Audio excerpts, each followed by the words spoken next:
যারা কমিটির সেবকবৃন্দ, যারা হরিকথা শ্রবণে আর লোলুপ হয়ে এখানে হরিকথা শ্রবণ করেছেন, তাদের কাছে আজকে জিজ্ঞাসা, এই হরিকথা, এই ভগবত যজ্ঞের দ্বারা আমাদের কতটুকু কল্যাণ হলো, কতটুকু ভগবত ক্রিয়াশীল হলো আমাদের ব্যবহারে, চরিত্রে, জীবনে।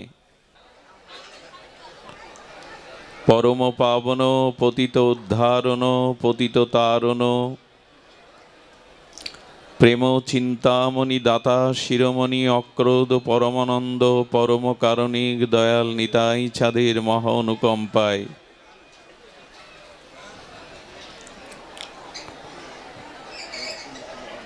শ্রী শ্রী গান্ধার্বিকা গিরিধারী রহিত কি করুণায়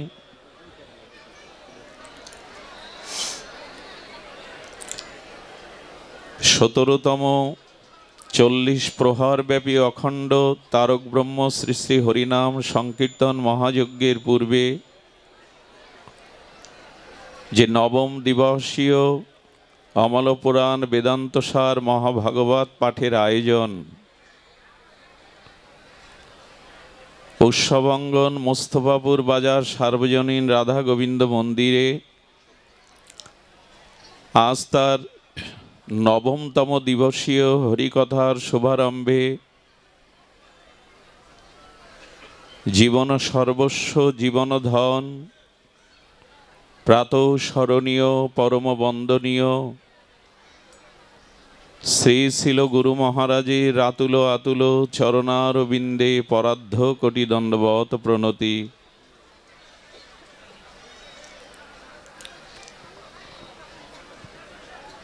পূর্ব পূর্ব ভাগবত আচার্যগণের অমীয় হরিকথা সুধা রসে যারা সিঞ্চন হয়েছেন, যারা ভূরিদা পরম দান করেছেন হরিকথা, সেই পূর্ব পূর্ব পাঠক পাঠিকাদের রেখে যাওয়া ফেলালা পধরামৃতকে বহু মানন করে যাজনা করে তাদের চরণ কমলে শরণাঙ্গ বন্দনাপূর্বক দণ্ডবত প্রণতি জ্ঞাপন করি। দুরাগত সমাগত কথাপ্রেমিক মহাপ্রভুর অনুরাগী বৈষ্ণবজন, মহতজন, ভক্তজন, শ্রদ্ধাশীলা ধর্মশীলা দেবীমূর্তি ভাগবতী মাতৃগণ, সকল ভক্তচরণে সশ্রদ্ধ দণ্ডবত প্রণতি। আপনাদের সবার দৃষ্টি আকর্ষণ করছি, যেখানে দুইজন একই সাথে কথা বলে সেটা ঝগড়ার জায়গা, একই সাথে দুই ব্যক্তি কথা বলার জায়গাকে বলে ঝগড়ার জায়গা। ভাগবত হলো একজন ব্যাসপীঠে হরিকথামৃত বলবেন আর সকলে শ্রবণ করবে, এরই নাম ভাগবত। এই জন্য একটু স্মরণ রাখতে হবে, দুইজনই কথা বললে তাকে ঝগড়া বলে। ভাগবত ব্যাসপীঠে শ্রী গুরু মহারাজের কৃপায়, ভগবানের অশেষ করুণায় যিনি ভাগবত বলেন, ভগবান যাকে দিয়ে বলান তিনি বলবেন, অন্যরা শুনবেন। তো আপনাদের সকলের কাছে বিনীত নিবেদন, একটু শান্ত পরিবেশ দান করুন। হরিকথার পরিবেশ না হলে হরিকথা বলে কোনো মঙ্গল কল্যাণ উন্নতি আমাদের সম্ভব নয়। আগে পরিবেশ চাই। দেখুন, আজ ভাগবতের নবমতম বিশ্রাম দিবসীয় হরিকথা। কোনো যজ্ঞের সমাপনীতে পূর্ণাহুতি দিতে হয়, আহুতি দিতে হয়, এটাই নিয়ম। যজ্ঞের বিশ্রামের পূর্বে পূর্ণাহুতি দেওয়ার বিধি। আজ আমি আপনাদের মাঝে সামান্য সময় সেই পূর্ণাহুতি দিতে এসেছি।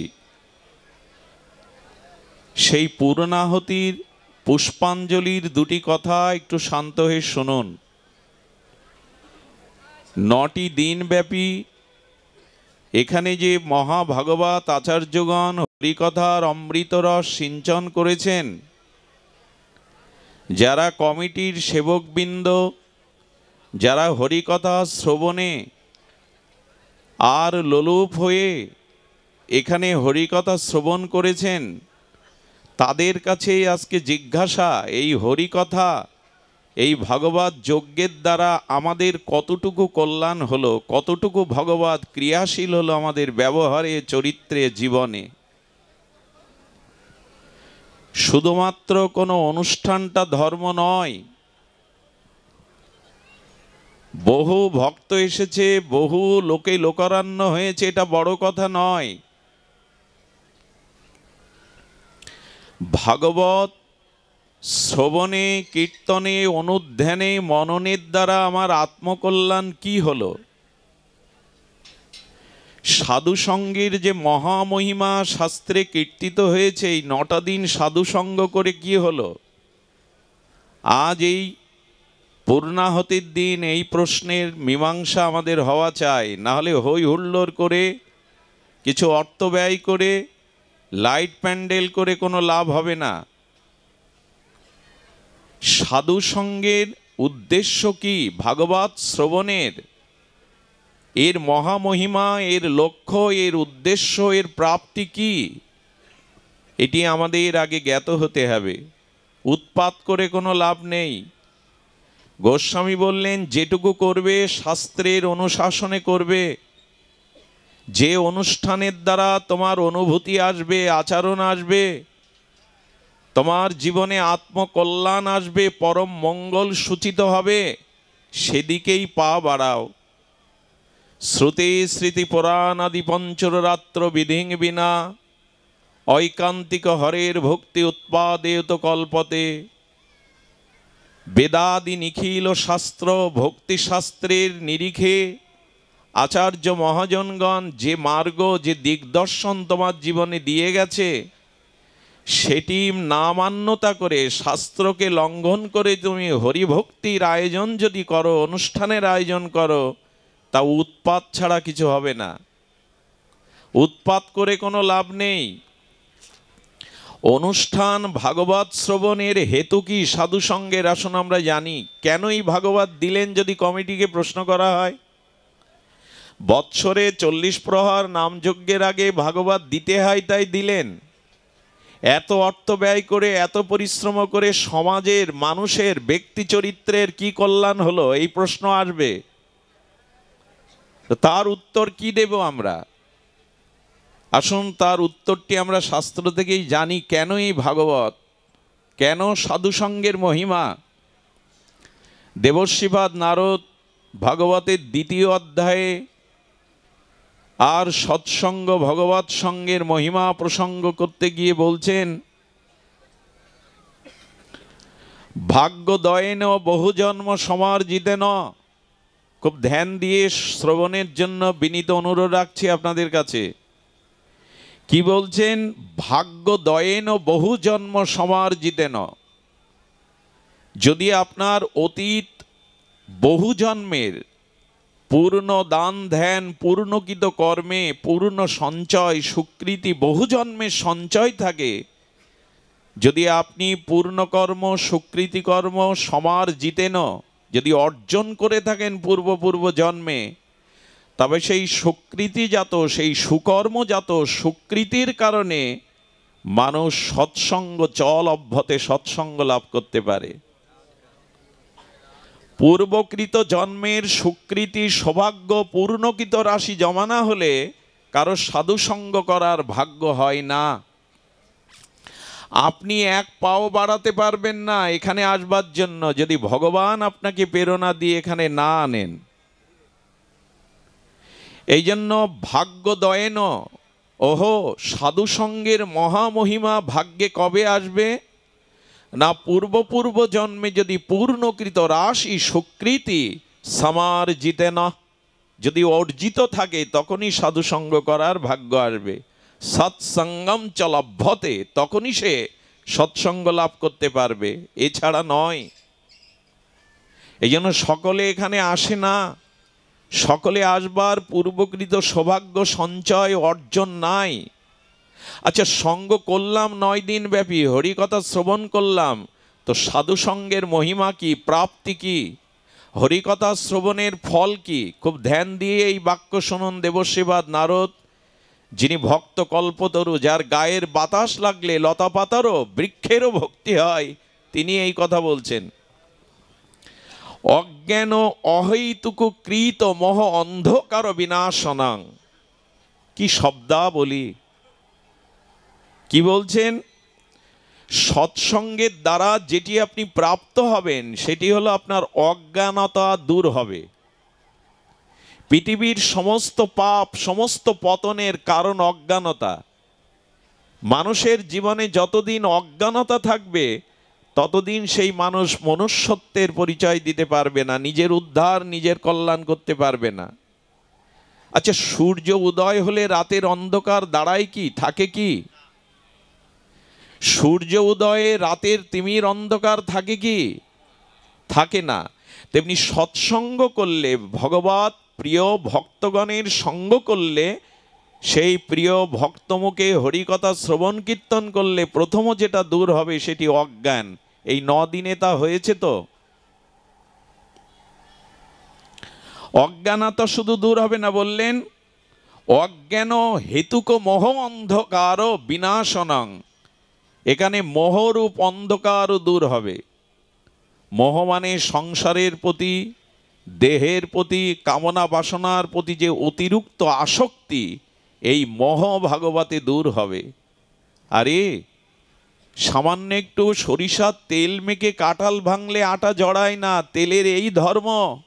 আর 9 দিন ব্যাপী ভাগবত শুনছ, সাধুসঙ্গ করছো, অথচ তোমার দেহ সংসারের আসক্তি কমলো না, মোহ গেল না, তুমি কিছুই করনি, হই হুল্লোড় করেছ, খিচুড়ি খেয়ে বাড়ি গেছো, আর উৎসব দেখতে এসেছো, কিছুই হয়নি।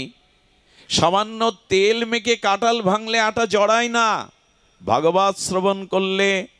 আচ্ছা, এখন যারা শ্রবণ করতে এসেছেন, শ্রবণের পরে যারা গৃহে বা নিজ আলয়ে ফিরে যাবেন, তো আপনি ভাগবত শ্রবণ সাধুসঙ্গের আগে যে মানুষটা এসেছিলেন, সঙ্গ হরিকথা শ্রবণের পরে যে মানুষটা ফিরে গেলেন, এই মানুষকে এক মানুষ যদি একই জন হয়, তাহলে জানতে হবে এটা বৃথা গেছে তার, এই হরিকথায় আয়োজন বৃথা। কিছু না কিছু মোহ, কিছু না কিছু অজ্ঞানতা দূর করেই তো বাড়ি ফিরবেন, না হলে সাধুসঙ্গ কি করলেন আপনি? যে মানুষটা এখানে এসেছে সাধুসঙ্গের পরে যখন ফিরে যাবে, নূতন কোনো চেতনা, নূতন কোনো ভাবনা, নূতন কোনো তার জীবনের উন্মেষ নিয়ে, চেতনা নিয়ে ফিরে যাবে। সামান্য হলেও যেতে হবে, নাহলে সাধুসঙ্গ মহিমা নাই। এই জন্য বললেন কৃত মোহ অন্ধকার বিনাশনং। অন্ধকার দূরীভূত হবে। অন্ধকারের ধর্ম ঢেকে দেওয়া, বস্তুকে আবৃত করে দেওয়া। এখানে সমস্ত টিউবগুলো বন্ধ করে দিন, আলোগুলো। অন্ধকার নেমে আসলে এখানে কেউ কাউকে দেখতে পাবে না। অর্থাৎ অন্ধকার থাকলে আমরা জ্ঞানকে, প্রজ্ঞাকে, ভগবানকে, মানুষের ভেতরে ঈশ্বর আছেন, এটি ঢাকা পড়ে। যতদিন অন্ধকার, অজ্ঞানতা আছে, ততদিন স্বরূপ জাগবে না। সবার মধ্যে ঈশ্বর আছেন, আমার হৃদয়ে বসে আছেন। অন্ধকারের ধর্ম আবৃত করা, ঢেকে দেওয়া, ভাগবত সঙ্গ সাধুসঙ্গের মহামহিমায় যদি মোহ অন্ধকার বিনাশ না হয়, তাহলে জানতে হবে যে আধারে, আমি সেই আধারেই রয়ে গেলাম। না সং বিধায়া তদ্বয়েত বিবেক। আর সাধুসঙ্গের সর্বশ্রেষ্ঠ ফল, যেটা আগেগুলো বললাম, মোহ দূর হওয়া, অজ্ঞান দূর হওয়া, অন্ধকার দূর হওয়া, এগুলো কাঁচা ফল। সৎসঙ্গ হরিকথার পরিপক্ক রসালো ফল হলো বিবেক জাগবে। যদি বিবেক না জাগে, তবে আপনি সঙ্গ করেননি। পাঠক শুধু মুখস্থ করে অর্থ, যশ, খ্যাতির জন্য আমার মতো এখানে এসে বসেছে। তার ভেতরে না আছে ভগবত আরাধনা, না আছে শাস্ত্রের ভজন উপলব্ধি। এক অন্ধ আর এক অন্ধকে পথ দেখাতে পারে না। যাদের জীবনে ভাগবত লোককল্যাণ, জীবকল্যাণ, ভগবত প্রাপ্তির জন্য না হয়ে পাণ্ডিত্য ফলানোর জন্য, যশ, অর্থ, খ্যাতি, বিজ্ঞাপন নিজের প্রচারের জন্য হয়, সেই পাঠকের মুখে ভাগবত শ্রবণ করা দুগ্ধ, সর্বশ্রেষ্ঠ দুগ্ধ পান করা দুটোই সমান। অবৈষ্ণব মুখোদ গিরিনাং পুতা হরি কথামৃতম শ্রবণাং নৈব কর্তব্যং যত সর্বশ্রেষ্ঠ দুগ্ধপয়। বিষ্ণুপুরাণ বলেছেন, এক বাটি গোদুগ্ধ, খাঁটি গোদুগ্ধ, এটি পান করলে আপনার পুষ্টিতা পাবেন, তুষ্টিও হবে, শরীর পুষ্টি হবে। কিন্তু আপনার অজান্তে যদি কোনো বিষাক্ত সর্প ওই দুধের বাটিতে মুখ এঁটো করে দিয়ে যায়, তখন ওই দুধ বলকারক, পুষ্টিকারক না হয়ে হানিকারক, ক্ষতিকারক হবে। আমার মতো যারা অর্থ, যশ, নিজের বিজ্ঞাপন প্রচারের জন্য শাস্ত্র মুখস্থ করে এই ব্যাসপীঠে বসে মানুষকে ভোলায়, কথা শব্দ মালা গলিয়ে, তাদের দ্বারা যাই হোক মানুষের আত্মকল্যাণ, ভগবত ভক্তি হবে না, না নিজের না যাদের শোনাচ্ছে তাদের। এই জন্য বললেন তার মুখেই শ্রবণ করো। পাঠক দরকার 9 দিনে সবাইকে ডাকলাম। কার মধ্যে ভাগবতের গুণাবলী আছে বলবার মতো এ বোধ আমাদের নাই। কার শ্রীমুখেই ভাগবত শুনতে হয়, কার মুখের ভাগবত জীবের আত্মকল্যাণ হয়, আত্মশুদ্ধি হয়, চরিত্র গঠন হয়, এটা না জেনে পাঠ 10 দিন 15 দিন দিতে হবে। ডাকো, যাকে পাওয়া যাচ্ছে তাকে ডাকো। এটি ভাগবত নয়,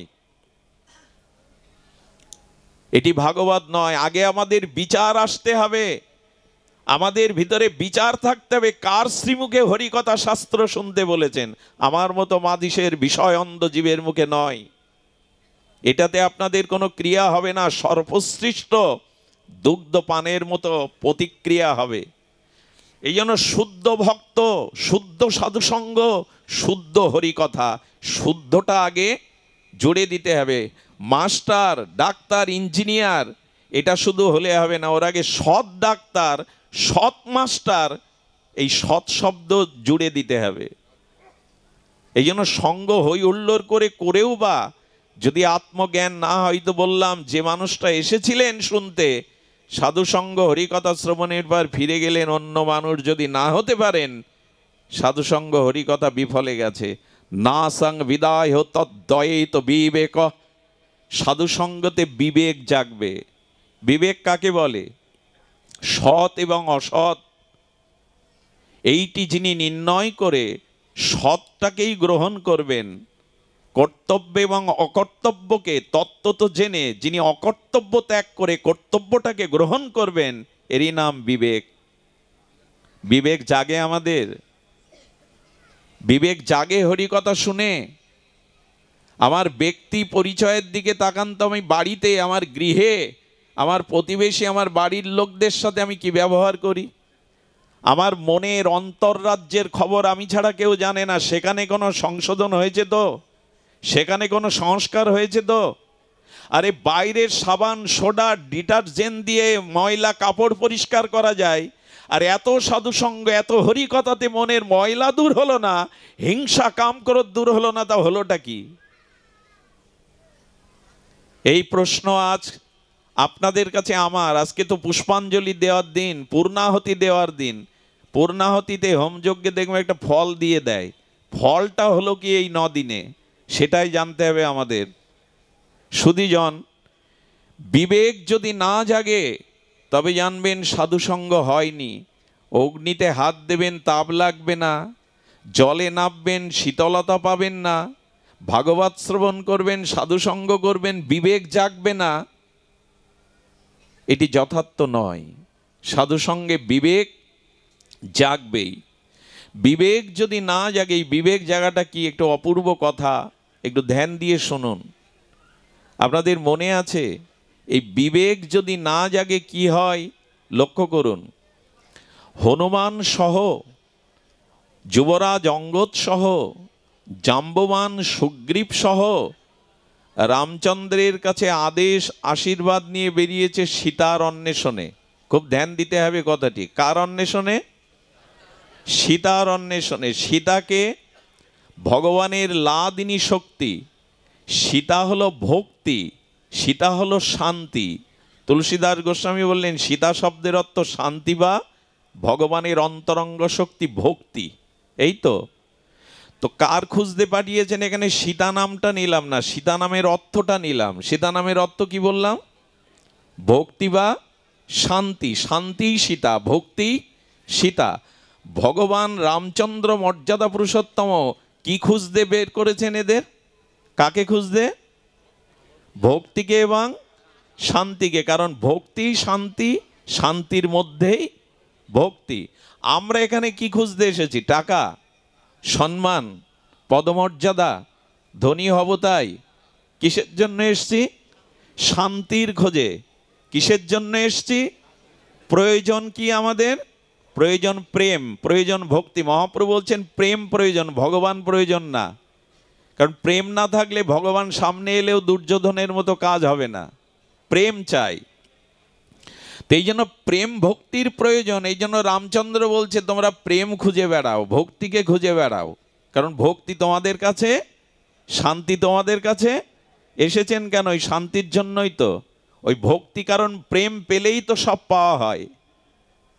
তো এই খোঁজ করতে যারা বেরিয়েছেন সবাই কি শান্তিরূপ সীতার কাছে, ভক্তিরূপ সীতার কাছে পৌঁছাতে পেরেছিল?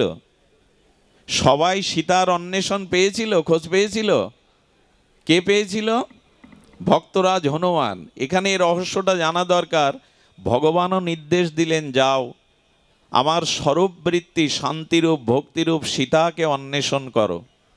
আচ্ছা, অন্বেষণ করতে গিয়ে সমুদ্রের তীরে দাঁড়িয়েল এই বানর সেনা, সুগ্রীবাদী, জাম্ববানাদি কোথায় দাঁড়িয়েছে? সমুদ্রের এপারে। সীতা কোথায়? ওই পারে। খুব মার্মিক কথা। এ কথা হৃদয়ে নিলে এক পা এগিয়ে যেতে পারবেন, নিশ্চিত এগিয়ে যেতে পারবেন। তবে শ্রদ্ধার সহিত শুনতে হবে, অটুট বিশ্বাস নিয়ে শুনতে হবে এই তত্ত্ব। ওই পারে 400 ক্রোশ ওই সমুদ্রের সীমা। সম্পাতি বলে দিয়েছেন, সম্পাতি মানে পাখি। মানুষের দৃষ্টির থেকে পাখির দৃষ্টি বহু দূরে যায়। একটা গৃধ শগুন 20 কিলোমিটার ওপর থেকে বুঝতে পারে কোথায় মরা পড়ে আছে। আপনি 20 কিলোমিটার জিনিস দেখতে পাবেন। ওদের দৃষ্টিশক্তি প্রখর। যেমন ষাঁড় ও কুকুরের শ্রবণ শক্তি খুব প্রকার। 1 কিলোমিটার দূরে কোনো একটা সংকেত পেলে মাটির তলে ওরা নড়ে ওঠে। ওদের শ্রবণ শক্তিটি প্রকার, পাখির দৃষ্টিশক্তিটি অত্যন্ত প্রকার। তো সম্পানি বলে দিয়েছেন 400 ক্রোশ সমুদ্রের এরিয়া পার হয়ে অশোক কাননে মা সীতা ওইখানে আছে। এখন সমুদ্রের এপারে আর ভক্তি হলো ওপারে। ঠিক আমাদের অবস্থা তাই। এই সংসারটাই হলো সাগর। এই সংসারটা হলো, গোবিন্দ নাম দিয়েছেন মৃত্যুময় সাগর। এই সংসারটার কি নাম দিয়েছেন? মৃত্যু সংসার সাগরত।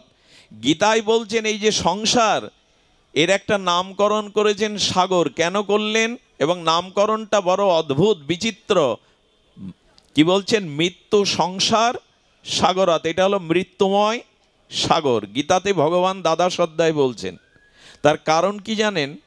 সাগরের একুল থেকে ওকুলটা দেখা যায় না, তেমনি আমরা জন্মটা দেখি, মৃত্যুর কুলটা দেখতে পাই না। সাগরে যত বড় সাঁতারু হন, বলবান হন, সাগর পাড়ি দিয়ে ওপারে যাওয়ার ক্ষমতা কারো, তেমনি সংসারে নিজ চেষ্টায়, অর্থ, বল, সামর্থ্যের দ্বারা এই সংসার মৃত্যু সাগরের ওপারে যাওয়া কারো পক্ষে সম্ভব নয়। দ্বিতীয়ত, সাগরের নোনা জল পান করে কারো তৃষ্ণা নিবারণ হয় না, বরঞ্চ তৃষ্ণা আরও বেড়ে যায়। তেমনি সংসারের কামনা বাসনা হাজার হাজার কোটি কোটি জন্ম ভোগ করলেও এখানে তৃষ্ণা কারো মেটে না। এই জন্য সাগরের সাথে তুলনা দিচ্ছেন। আরেকটি জিনিস আছে, সেটি হলো সমুদ্রে পড়ে গেলে কেউ না কেউ বাঁচতে পারে কোনো কৃপায়, কিন্তু এই মৃত্যুময় সংসার সাগরে যারা একবার এসে পড়েছে এখানে কেউ বাঁচবে না। সকলকে মৃত্যুবরণ বা মৃত্যুর স্বাদ নিতে হবে। সাগরে নামবার আর একটা ভয় আছে, ঘূর্ণাবর্ত। ঘোলের মধ্যে যদি পড়ে যান উঠতে পারবেন না। তেমনি সংসারে স্ত্রী পুত্র কামনা বাসনার মোহ ঘোলে পড়ে গেছে, আমরা এর থেকে উঠতে পারছি না। আচ্ছা, সাগরের মধ্যে কি আছে? হাঙর, কুমির আছে কি না?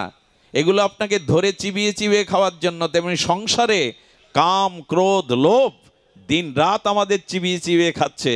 ভগবান বললেন এই মৃত্যু সংসারে ওই পারে আছে ভক্তি, তুমি আছো এপারে। এখন ওই পারে যাব কি করে?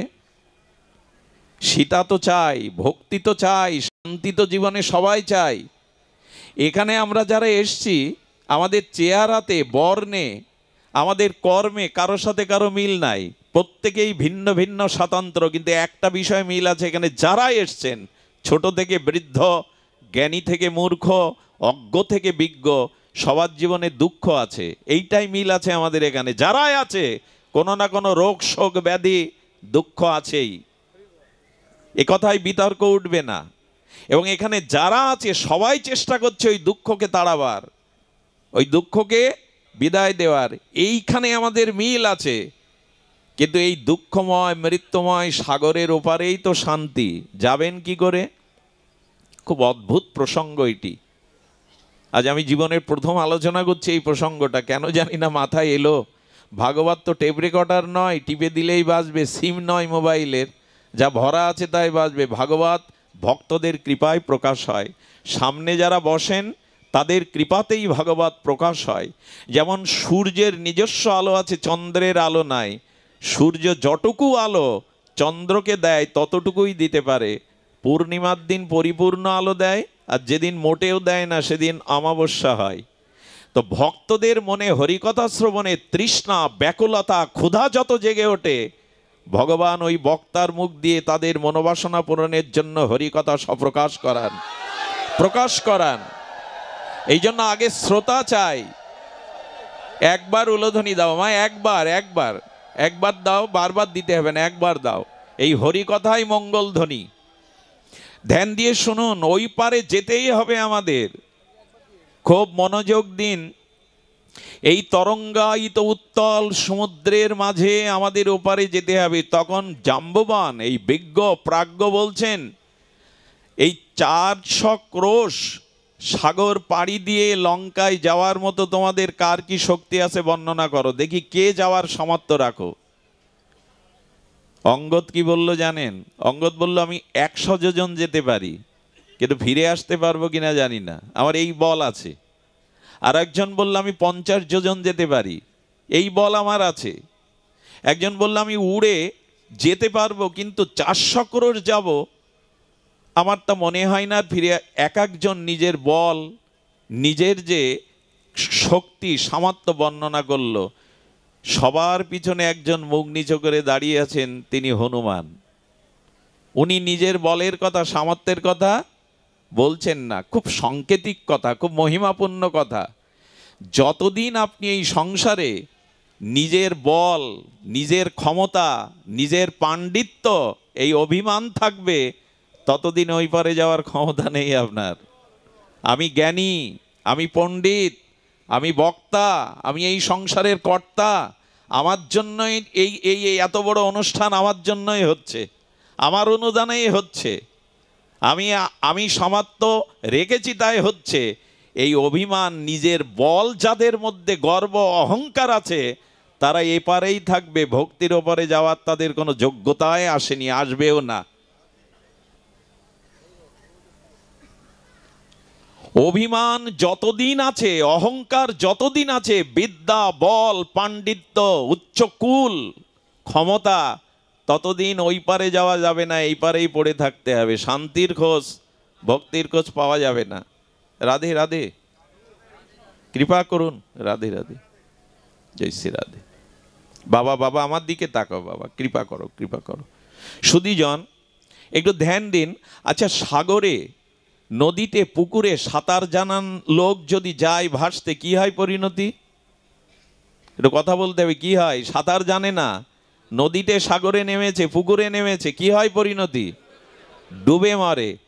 কিন্তু ডুবে মরার পর ওই মানুষটা ডুবে থাকে না, ভাসে?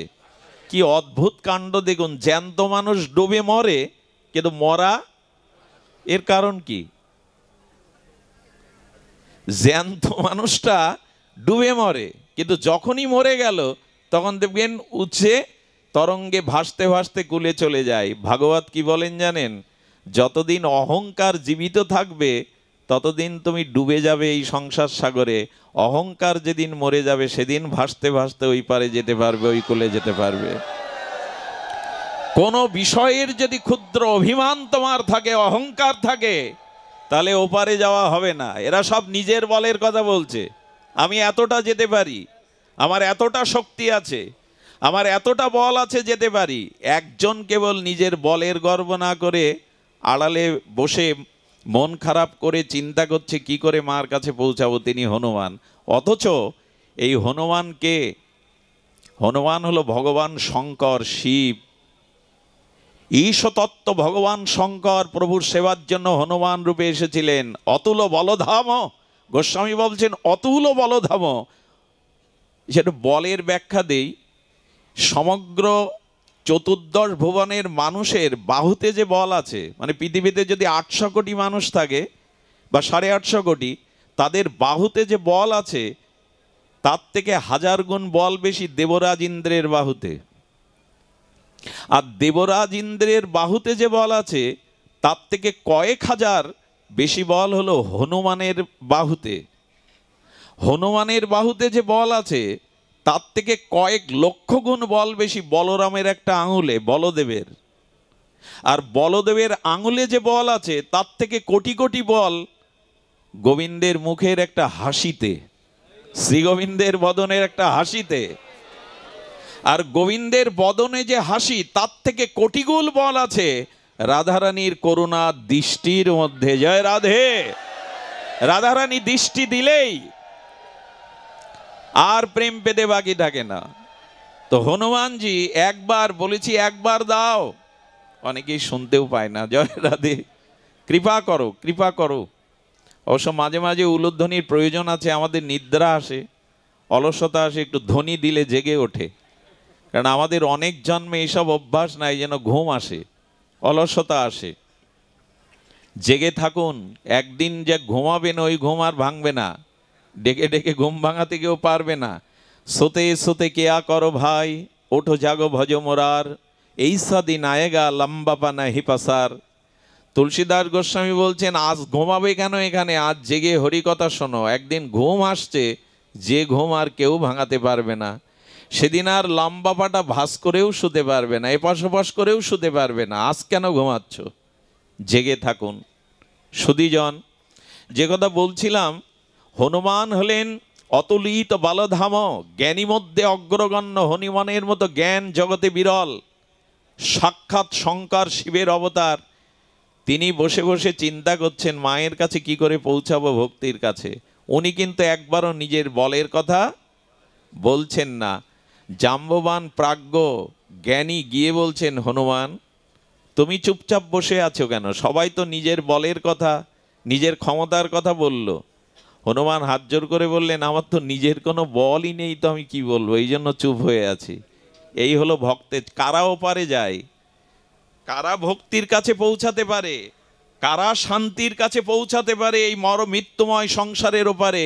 এই দেখুন হনুমানের কথা। ভগবান শিব হয়ে এসছেন, অতুলিত বলধাম, জ্ঞানী মধ্যে অগ্রগণ্য। তিনি বললেন আমার নিজস্ব কোনো বলই নেই, তো আমি কি বলবো আপনাকে। আমরা এই জায়গায় আসতে পারি তো যে সাগর পার হব? আমার রূপ, আমার বিদ্যা, আমার টাকা, আমার গর্ব, এই করেই তো গেল জগৎটা। আরে কিঞ্চিত মাত্র অহংকার যতদিন আছে যার মধ্যে, তার ওপারে যাওয়ার সামর্থ্য নাই। এই জন্য কেউ যেতে পারেনি হনুমান ছাড়া। আচ্ছা, আপনি যদি গোডাউনে কোনো মাল রাখেন, বড় একটা গোডাউনে, মালটা আছে কোথায়? গোডাউনে আছে। গোডাউনে মাল আছে বিদায় কি ওই মালটা গোডাউনের? কার হবে ওটা? শেড বা ব্যবসায়ীর। তেমনি আপনার মধ্যে যেটুকু বল, শক্তি, ক্রিয়া, সামর্থ্য, রূপ, বিদ্যা আছে, আপনি গোডাউন, এই দেহটা একটা গোডাউন, ওটা ভগবানেরই দেওয়া, আপনার নয়। ওটা আপনার নয়। গোডাউনে রাখা মালটা গোডাউনেই থাকে, কিন্তু ওটা গোডাউনের না। ওইটা কোনো মালিকের ওখানে কৃপা করে রেখেছেন। তাই যার মধ্যে যেটুকু গুণ আছে, রূপ আছে, শক্তি আছে, সব কিছু ভগবানের। আমার বলিতে কিছু নাই হরি, সবই যে তোমার দান। আত্মা না থাকলে বাহাদুরি কোথায়? আপনার মধ্যে আত্মা না থাকলে, আচ্ছা আজকের যিনি প্রেসিডেন্ট, যদি তিনি 100 বছর আয়ু নিয়ে বাঁচুন, 100 বছর পরে মারা যান, মারা যাওয়া প্রেসিডেন্টের দেহটা আর ওই পদে বসবে তো? কেন বসবে না? উনিই তো আছেন। বলে সব চলে যাবে, আত্মা নাই তো তার কোনো ক্রিয়াই নাই, সম্বন্ধই নাই।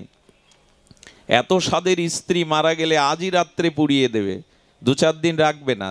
যুবতী সুন্দরী স্ত্রী তবু রাখবে না, কারণ আত্মা না চলে গেলে কোনো কিছুর অস্তিত্ব থাকে না। এই জন্য শাস্ত্রে বলছেন, তোমার নয়, তোমার রূপ, তোমার যৌবন, তোমার শক্তি, তোমার ধন, তোমার পাণ্ডিত্য, তোমার মধ্যে যা আছে এটা দেহরূপ গোডনে ভগবানেরই রেখে দেওয়া। হনুমান বললেন, আমার তো কিছু নাই। বলে, হনুমান তবে তোমার পরিচয় কি? তুমি পরিচয় দাও, তুমি অতুলিত, জ্ঞানী মধ্যে অগ্রগণ্য। হনুমান বললেন, পরিচয় একটা আমার আছে, সে পরিচয় হলো আমি রাম দাস, আমি রামচন্দ্রের দাস। এই জায়গাটায় আসতে হবে সংসার সমুদ্র পাড়ি দিতে। এটাই মহাপ্রভু বলেছেন, জীবের স্বরূপ হয় নিত্য কৃষ্ণ দাস। একটু বেশি বলা হয়ে গেল, দাসও নয়, আমরা দাসানুদাস, দাসেরও দাস। শ্রীকৃষ্ণ চৈতন্য প্রভু দাসের অনুদাস। প্রেম ভক্তির মহারাজ ঠাকুর নরোত্তম বললেন, আমি দাস হবার যোগ্যতা রাখি না, আমি দাসেরও অনুদাস। হনুমান বললেন, আমি রাম দাসেরও দাস, আমার নিজস্ব কোনো বল শক্তি নাই।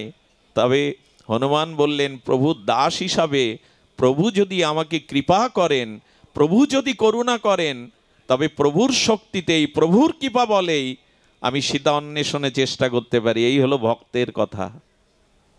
আমি করেছি, আমার দ্বারাই হয়েছে, অমুক তমুক এই অভিমান অহংকার। ওই যে বললাম, জ্যান্ত কিন্তু ডুবে মরবে, না মরলে ভাসা যাবে না।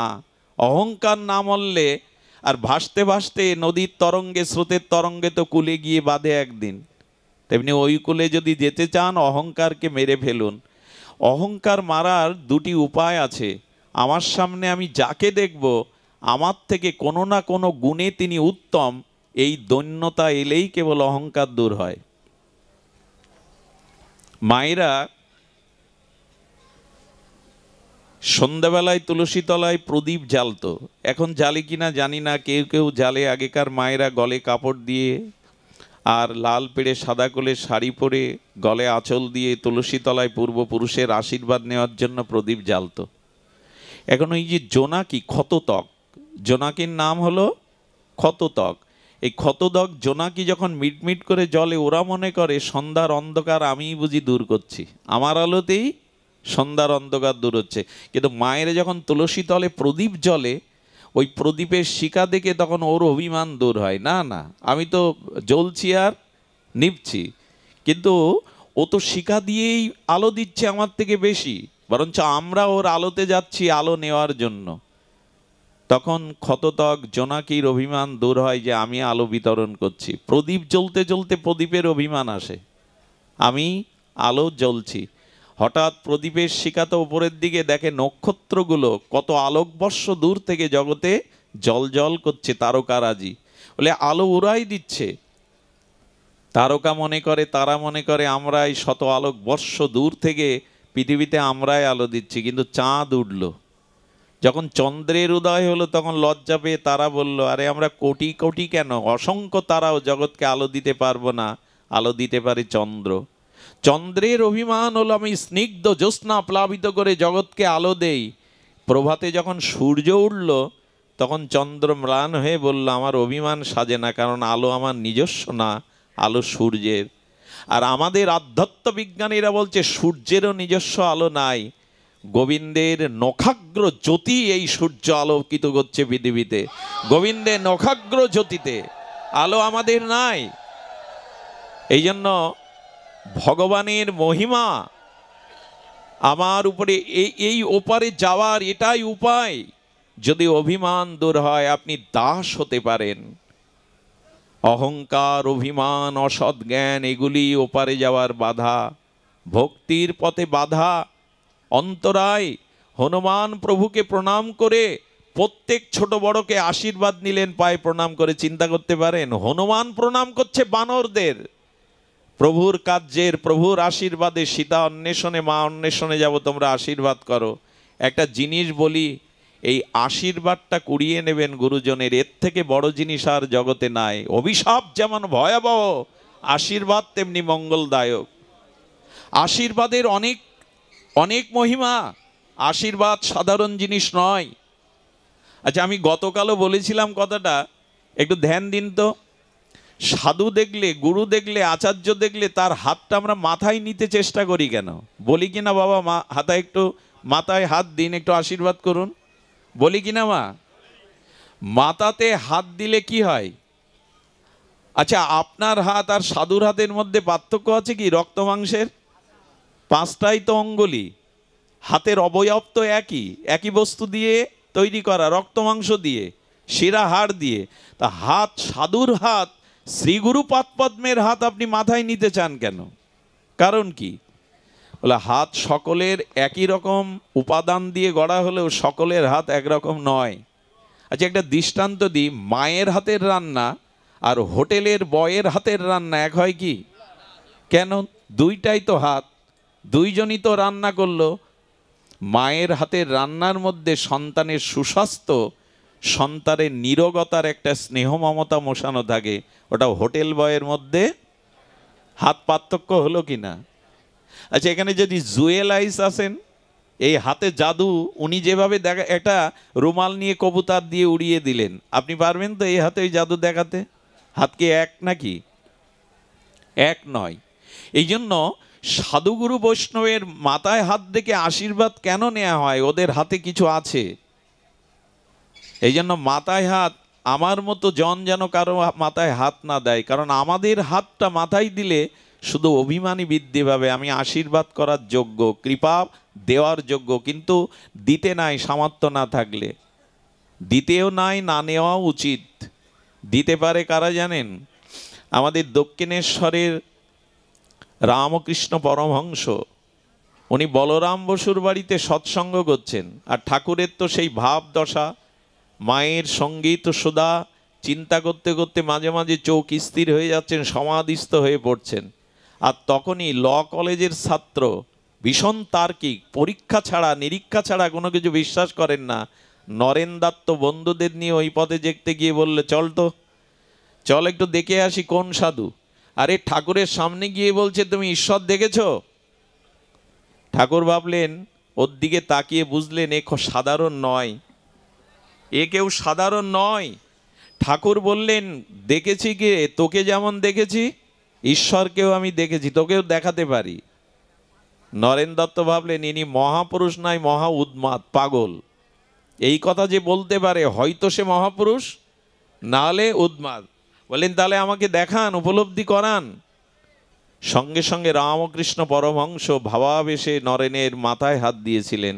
কি বলবো, 3 দিন ব্যাপী নরেনের মধ্যে সমাধি কাজ করেছিল, বাহ্যিক জ্ঞান ফেরেনি 3 দিন। পরেই ঠাকুরের চরণে সমর্পণে বললেন, ইনার মধ্যে মহা লোকত্রীয় কোনো শক্তি কাজ করছে, হাতে কাজ হয়। এই জন্য আশীর্বাদ নিতে হয়। হনুমানের মতো অগ্রগণ্য জ্ঞানী মধ্যে অগ্রগণ্য গুরুজনদেরকে, ছোটজনদেরকে ভক্তির কাজে যেতে গেলে, শান্তির কাছে যেতে গেলে সবার আশীর্বাদ করান, অভিশাপ নয়। এমন কর্ম করবেন না, কারণ কারোর চোখে যদি জল ঝরান, তার থেকে কোটিগুণ জল আপনি তুলে রাখুন আপনার জন্য। কারো চোখের যদি জল ঝরান, একদিন কোটিগুণ জল কাঁদালে কাঁদিতে হয়, এটা লিখে রাখুন। কাউকে অকারণে কাঁদালে আপনাকে কাঁদতেই হবে, এর প্রমাণ নেবেন। শ্রীকৃষ্ণ অখণ্ড পরতত্ত্ব ভগবান, তিনি কংস বিনাশ করে কারাগারে বসুদেব এবং দেবকীকে উদ্ধার করলেন। দেবকী তখন শৃঙ্খলিত, কৃষ্ণকে দেখে প্রশ্ন করছে, দাঁড়াও, তুমি ভগবান, তুমি পরম পুরুষ, তুমি পরমেশ্বর, ভগবানকে গর্বে ধারণ করে তোমার মুখে আমি মা ডাক কেন শুনতে পাইনি? আমার বুকের স্তন্য দুগ্ধ ভেসে গেছে, আমি তোমার মুখে দিতে পারিনি কেন? কোন অভিশাপে, কোন পাপে তোমার মতো সন্তানকেও পেয়ে আমি তোমার মুখে মা ডাক, তোমার বাৎসল্য প্রেম পাইনি? জবাব দিয়ে তবে আমার শৃঙ্খল মুক্ত করো। ভগবান মৃদু হেসে বললেন, মা এবার আমার দিকে তাকাও।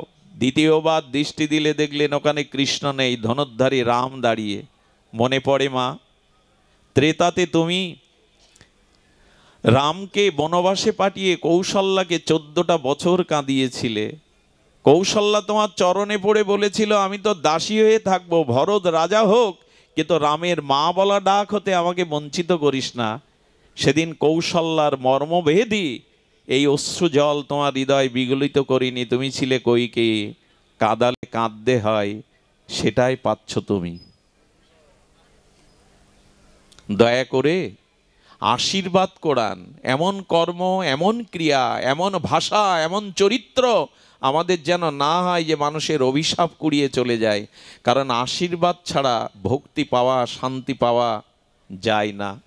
সুধীজন, এই জন্য আমাদের সনাতন বৈদিক সভ্যতায় যে কোনো কাজ করতে গেলে পূর্বপুরুষের আশীর্বাদ নেওয়া হয়।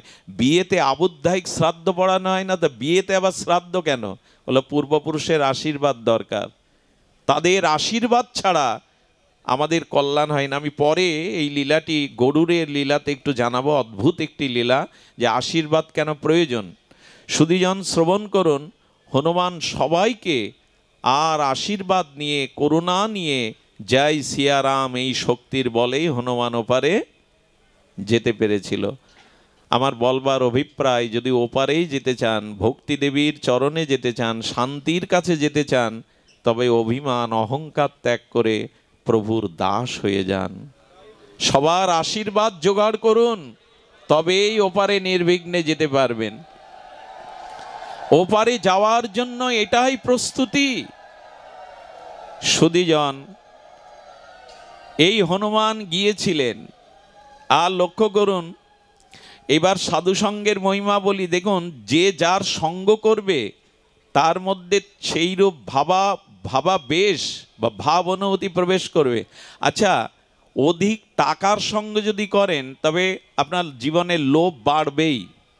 অধিক টাকা, সবসময় যদি টাকা নিয়ে ঘোরেন, সবসময় যদি হাতের কাছে গাড়িতে টাকা থাকে, তবে আপনার লোভ বাড়বেই।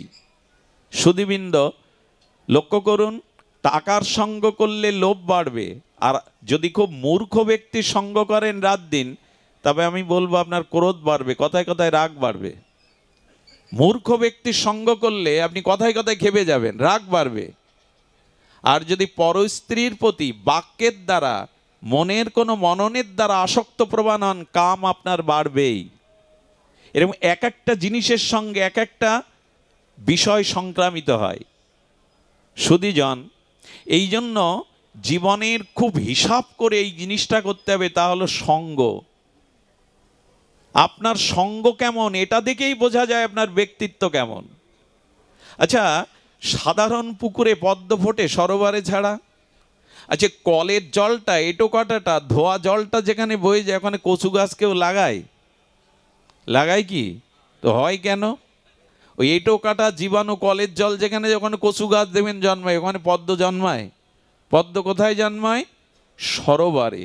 এই জন্য অপেক্ষা আছে আপনি কেমন, পদ্ম না কচু গাছ, এটা নির্ভর করবে আপনি কোন আশ্রয়ে সঙ্গ করেন, কার সঙ্গ করেন। এই জন্য সকলকে সম্মান করতে হবে, কাউকে নিন্দা করা যাবে না, কেউ ক্ষুদ্র ছোট নয়, কিন্তু সঙ্গ সকলের করা যাবে না। কারণ যার সঙ্গ করবেন তার ভেতরের অনুভূতি আপনার ভিতরে সংক্রামিত ব্যাধির মতো সংক্রামিত হবে। কইকেয়ীর এই দশায় হলো কেন? মন্থরার সঙ্গ করে। তো হনুমান গিয়ে কার সঙ্গ করেছিলেন জানেন? লঙ্কায় বিভীষণের। আর হনুমানের সঙ্গ পেয়েই বিভীষণ রামচন্দ্রের চরণে শরণাগতি নিয়েছিল। বিভীষণ ভক্ত ছিল, কিন্তু রামচরণে যেতে পারেনি, সাগর পার হয়ে ভগবানের কাছে আসতে পারেনি, কারণ সাধু সঙ্গর কপালে তখনও হয়নি। রাম রাম করে, তুলসী ভক্তি দেবী গৃহে রেখেছে, কিন্তু রামচরণে পৌঁছাতে পারছে না। জগৎ জানিয়ে দিল, সাধু কৃপা বিনা কেউ ভগবত পাবে না, পায়নি, পেতে পারে না। যতদিন সাধু কৃপা, ভক্ত কৃপা না হবে, ততদিন ভগবানের চরণে কেউ যেতে পারবে না। এই জন্য বিভীষণের সঙ্গ হনুমানের হলো, তো বিভীষণ ছুটল। এতদিন লঙ্কায় ছিল, কই সীতাকে বন্দি করে রেখেছে বিভীষণ, ভক্ত তো প্রতিবাদ করেনি, তো প্রতিবাদ করেনি। এই জন্য রামের চরণে পূর্ণ সমর্পণ, শরণাগতি হনুমানের সঙ্গ ছাড়া পাইনি। এই জন্য বিভীষণ বলেছেন, ধন্য আমি, রাম ভক্তের সঙ্গ পাওয়া মানেই, তোমার মতো সাধু সঙ্গ পাওয়া মানে অচিরেই আমি ভগবত চরণ পাবো, এতে আমার আর সন্দেহ। পূর্ব দিগন্তে সূর্য উদয়ের 1 ঘন্টা 36 মিনিট পূর্বে যে ব্রাহ্ম মুহূর্ত বলা হয়, দেখবেন পূর্ব দিগন্তটা ফর্সা হয়ে গেছে, সূর্য ওঠেনি, অথচ পূর্ব দিগন্তটা উদ্ভাসিত হয়েছে জ্যোতিতে। ঠিক তদরূপ যখনই সাধুসঙ্গ হবে, প্রকৃত সাধুসঙ্গ, জানবেন ভগবানের চরণে পৌঁছাতে আর আপনার বিলম্ব নেই। ওই জ্যোতি প্রকাশ হয়েছে যে অচিরেই পৌঁছাতে পারবেন। এই জন্য বিভীষণের সঙ্গ হনুমানের হলো তো ছুটল। এবার বলবো সাধুসঙ্গের মহিমা, এতক্ষণ বললাম ওপারে যাওয়ার। এবার ভাগবতের মহিমা আমাদের শুনতে হবে। ভাগবত পাঠ দিলেন তো ওই মোস্তফাপুরবাসী 9 দিন কমিটিবৃন্দ। ভাগবত মানে কথা, ভাগবত মানে কিছু লীলা নয়। ভাগবত কি এটা শুনুন, এটা অদ্ভুত শব্দ এসেছে। অনেকেই পিতামাতার আত্মকল্যাণে ভাগবত দেয় না, কিন্তু শাস্ত্র কি বলেছেন জানেন? পিতামাতার কল্যাণে ভাগবত সন্তান সন্ততি দিচ্ছে, এটা একটা কথা, কিন্তু তারও মূল কথা হলো সুকৃতি সৌভাগ্যের দ্বারা পিতামাতা যখন বৈকুণ্ঠবাসী হয়, ওদের আশীর্বাদেই কেবল ভাগবত দেওয়ার ইচ্ছা মনে জাগে মানুষের। ওরা উদ্ধার হলেই ওদের আশীর্বাদেই ভাগবত দেওয়ার ইচ্ছা জাগে মানুষের। ভাগবত সাধারণ কোনো জিনিস নয়। ভাগবতটা কি একটু জানি, ভাগবত পাঠ তো হলো, আর আমরা ভাগবত পাঠ করতে বসি, পাঠ যা করি তা বুঝি। যাবতী রাজ্যের গল্প, যাবতী রাজ্যের বিষয় এনে হাজির করি। ভাগবত আসলে কি? এই জন্য ভাগবতটা জানতে হবে যে ভাগবতের মহামহিমা কি। ভাগবতের কয়টি অক্ষর? 4টি। ভা, গ, ব, ত, এই 4টি অক্ষরে হলো ভাগবত। এই অক্ষরগুলোর মধ্যে আমাদের আচার্যরা ভাগবতের মহামহিমা জানিয়েছেন। প্রথমে হলো, একটু বলুন, প্রথমে ভা। ভয়াকারে এই ভাতে হলো প্রকাশ। ভাতি মানে প্রকাশ, প্রকাশ মানে আলো, প্রকাশ মানে আলো।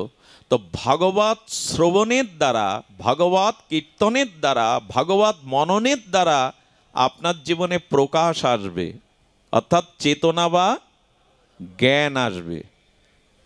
ভারত শব্দের অর্থ মানে কি জানেন? ভা মানে প্রকাশ, জ্ঞান, আর রত মানে জ্ঞানে যারা রত তাদেরকেই বলা হয় ভারত বা ভারতবাসী।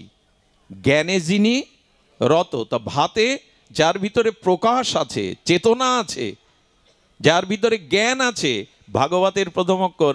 তবে একটা কথা এই পরিসরে বলে থাকি, হৃদয়ে লিখে নিন। আজকের অনুষ্ঠানে একটি সার সিদ্ধান্ত কথা লিখে নিন, হৃদয়ে লিখে নিন, কাগজে লিখতে হবে না, থাকবে না। হৃদয়ে লিখতে বলছি এই জন্য, আমাদের আবার মনে থাকে না 5 বছর আগে কে আমাকে অপমান করেছে, এ কথা আজও ভুলতে পারিনি। অথচ কাল সকালে শুনুন আপনি কাল কি শুনে এসছেন ভাগবতে, এটা বলতে পারে না। অথচ ওই মানুষ 5 বছর আগের অপমানের কথাটা ঠিক ঠিক মনে রেখেছে। আমাদের ধারণ ক্ষমতা ওইগুলি বেশি, এইগুলি না। এই জন্য লিখে রাখতে বলছি, বারবার বলছি কেন? জ্ঞান পৃথিবীতে আছে, গ্রন্থে আছে, পণ্ডিতেদের কাছে আছে, সাধনার মধ্যে আছে কি না? কিন্তু সেই জ্ঞান যতদিন আপনার নিজের মধ্যে প্রকাশ না ঘটাবেন, ততদিন আপনার কল্যাণ হবে না। একটা দৃষ্টান্ত দেই, চাল ডাল এই বাজারে আছে কি না? মোস্তাফর বাজারে চালির দোকান, সরকারের গোডাউনে আছে না? গম, চাল সব আছে তো। তো ওই চাল, গম বাজারে, গোডাউনে, পাড়া প্রতিবেশীর কাছে, এমনকি আপনার ঘরেও আছে। আপনার ঘরেও আটা চাল আছে, কিন্তু 2-4টে রুটি তৈরি করে যদি ভেতরে না দেন, ক্ষুধা যাবে? জ্ঞান তো সবখানেই আছে, জ্ঞান পৃথিবী জুড়ে আছে। ওই জ্ঞান আপনার মধ্যে যতদিন আপনি নিজে না জাগাবেন, আপনার কোনো কল্যাণ হতে পারে না। জ্ঞান পৃথিবীব্যাপী ছড়ানো থাক, আইনস্টাইন, নিউটন থাকুক, বড় বড় জ্ঞানের বই থাকুক, বড় বড় জ্ঞানী থাকুক জগতে, আপনার চেতনা, আপনার প্রকাশ যতদিন না হবে, ততদিন আপনার কল্যাণ হবে না। জ্ঞান আপনার ভেতর থেকেই জাগতে হবে। আচ্ছা, আরেকটা দৃষ্টান্ত দেই। পৃথিবীতে বিদ্যুৎ বা আলো সবখানে আছে, কিন্তু আপনার প্রাইভেট কারে আলো নেই, চলতে পারবেন? আলো তো রাস্তাঘাটে, আলো তো সবখানে আছে, অথচ আপনার চলার যে লক্ষ্যে পৌঁছানোর গাড়ি, সেই প্রাইভেট কারে আলো সবখানে থেকে কাজ কি? যদি আপনার গাড়িতেই না থাকে, খাদে পড়বেন, অ্যাক্সিডেন্টের কবলে পড়বেন, পড়বেন কি না? তো জ্ঞান কীর্তনে আছে, জ্ঞান মন্দিরে আছে, জ্ঞান গ্রন্থে আছে, জ্ঞান ভাগবতে আছে। ওই চেতনা যদি আপনার ভেতরে জ্ঞান না জাগান, আপনার কল্যাণ হবে না। এই জন্য জ্ঞানটা নিজের মধ্যে থেকে আসতে হবে। আচ্ছা, বাতাস সবখানে আছে কিনা? জয় রাধে। বাতাস সবখানে আছে কিনা? রাধে মানে বাবার ঘুম আসছিল তাই রাধে বললাম। বাতাস সবখানে আছে কিনা? কিন্তু আপনার টায়ারে যদি বাতাস না থাকে, সাইকেলের টায়ারে চলতে পারবেন? জ্ঞান এত লোকের কাছে গ্রন্থে আছে, তাতে কি এসে যায়? জ্ঞান আপনার ভিতরেই জাগাতে হবে। এইটাই জাগায় ভাগবত প্রকাশ। ভাগবত কেন দিচ্ছেন, কেন শুনছেন? তার কারণ আমার ভিতরে ওই যে বললাম অন্ধকার আছে, মোহ আছে, অজ্ঞানতা আছে। যেমন এখন আমি প্রমাণ করতে পারি আপনাদের ভিতরে আলো জেগেছে, চেতনা জেগেছে, প্রায় বলি কথাটি। তার কারণ কি জানেন? তার কারণ এখানে মায়েরা এবং বাবারা একসাথে বসে আছে। কারো লক্ষ্য, কারো দৃষ্টিকোণের মনের বিকার আসছে কারো, এটাই তো প্রমাণ করে এখন আপনার ভিতরে আলো জ্বলছে ভাগবতের। এখানে আপনি একজনকে সামনে বসে দিয়ে নিজে পেছনে বসছেন। এখানে স্ত্রী আছে, পুত্র আছে, কেউ ভাইকে সাথে নিয়ে আসছে, ছোট বাচ্চাকে নিয়ে আসছে, কিন্তু এখন কারো কথা, কারণ মোহ কাজ করছে না এখানে।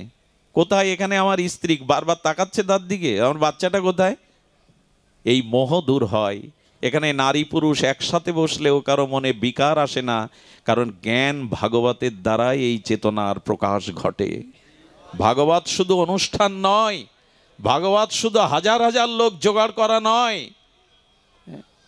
আর আজকের একটা জিনিস হয়েছে, ভাগবত মানে সেলফি তোলা। সাধুদের সাথে একরাশ সেলফি তুলে দিয়ে দাও, লোড দিয়ে দাও। সাধুর কোথায় বসা উচিত? আমার ঘাড়ে হাত দিয়ে। এই আর একটা জিনিস, মন্দিরে গেছি, বিগ্রহকে পেছনে রেখে আমি সামনে সেলফি, আমি ভগবানের আগে। এইসব ভালো জিনিস না। এত প্রচার করে হবেটা কি যদি নিজের জ্ঞানের প্রকাশ না হলো? হৃদয়ে রাখুন সাধুকে, চেতনাকে। একটা অবাক রাজ্যে, অবাক করার সময় আমরা বাস করছি। স্বামী স্ত্রীর গোপন প্রণয় পর্যন্ত আজকে মোবাইলে দেওয়া হচ্ছে, ফেসবুকে দেওয়া হচ্ছে। প্রেম বিজ্ঞাপন করার জিনিস, ভালোবাসা বিজ্ঞাপন করার জিনিস। আজ আমরা কোন এক রাজ্যে পৌঁছেছি জানি না। সামনে অন্ধকার ছাড়া, আর এই অন্ধকারে একমাত্র ভাগবতী প্রকাশ ঘটাতে পারে। দ্বিতীয় অক্ষর কি? দ্বিতীয় অক্ষর গ। গতে আমাদের সরলাত্ম করেছেন গতি দায়ক। গতে গতি, গতিদায়ক, বিপরীত গতিদায়ক। ভাগবত শ্রবণ করলে, তবে শ্রবণ করতে হবে কার মুখে? আগে বললাম আমার মুখে না, মা দিশ আমার মুখে না, সাধু মুখে হরিকথা শুনতে হবে। ভজনানন্দে নির্মল চরিত্র ভাগবত অধিকারীর মুখেই ভাগবত শুনতে হবে। একজনের সারা দেশ জোড়া শোনাম, ওনাকে আনলে হাজার হাজার লোক বেশি হবে, আমাদের কমিটির খুব নাম হয়ে যাবে, এত লোক হয়েছে। এইসব তাল করলে হবে না। দেখতে হবে তার ভিতরে ভাগবতের যথার্থ অধিকারী কিনা তিনি।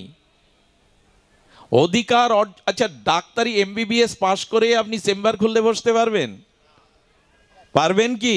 MBBS পাশ করেছেন 5 বছর ধরে, এত লেখাপড়া, পরিশ্রম, অনুশীলন, তারপরে ডাক্তারের পাশে থাকতে হবে আপনাকে। ওকে কি বলে, কি করা বলে? 1 বছর দীনেশ দা ইন্টার্নি করে বাস্তবিক পরীক্ষিত জ্ঞান অর্জন করে তবে আপনাকে ওখানে বসতে হবে। আরো 10 বছর অভিজ্ঞতা সঞ্চয় করতে হবে।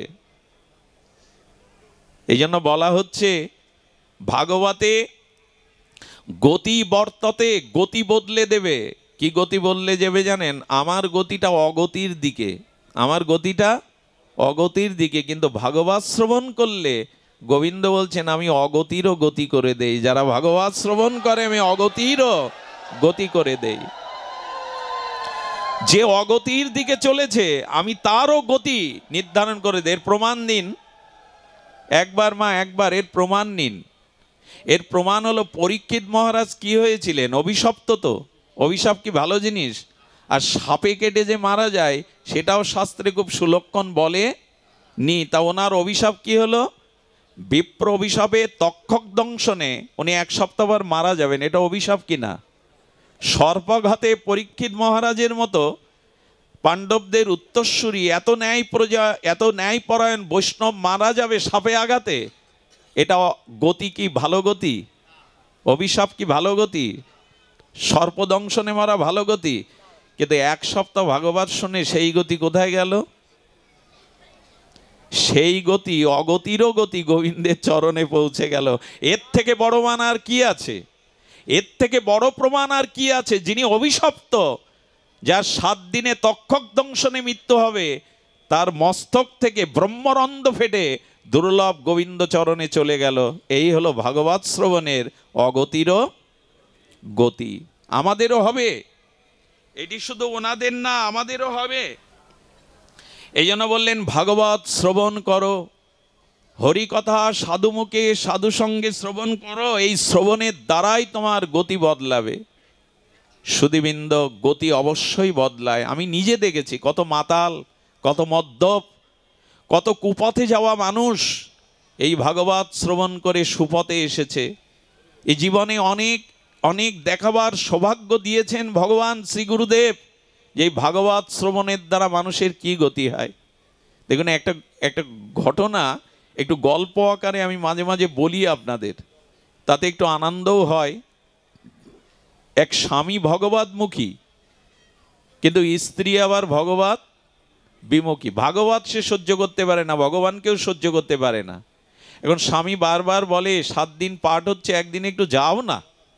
বলে না, আমার রুচি নেই, আর আমি তো একটু স্থূল, একটু মোটা, একটু স্থূল। বলে আমি বসলেই 1 সেকেন্ডে ঘুম পেয়ে যায়, কোথাও বসলেই।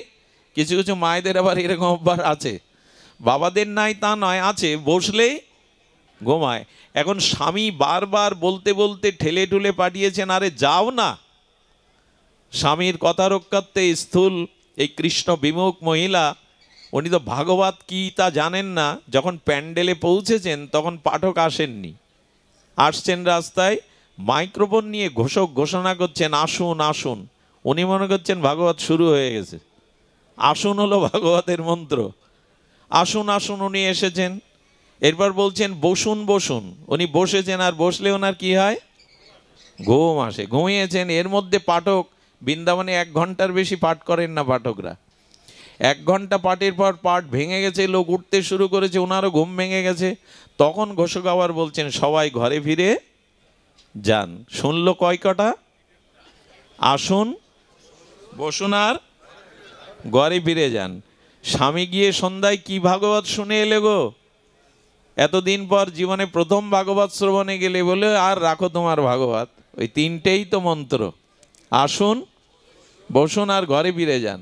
স্বামী মনে মনে বুঝলো কি শুনে এসছে ও, আমি জানিও কি শুনে এসছে। তো এক কাজ করো, ওকে বিশ্বাস ধরাবার জন্য, ইনি তো ভাগবত প্রেমিক, বলে যতক্ষণ বিছানায় ঘুম না আসে এই 3টে মন্ত্র একটু জপ করতে থাকো তো, আসুন বসুন ঘরে ফিরে যান।